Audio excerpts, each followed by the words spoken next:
पापा प्लीज इनसे कहना उठे।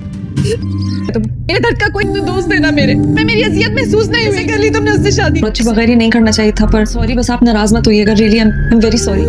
जैसे आप मैंने बनाई के ससुराल वाले तो उसको सिर्फ एक्सेप्ट करना ही नहीं चाहते थे, अलीजा ही थी जो सिर्फ उसका साथ दे रही थी।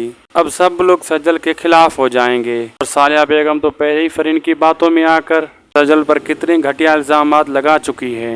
अब तो अशर भी सज्जल पर शक करने लगेगा और बहुत जल्द अशर और सज्जल में दूरियां पैदा होना शुरू हो जाएंगी और सालिया बेगम तो बहुत ही खुश होगी।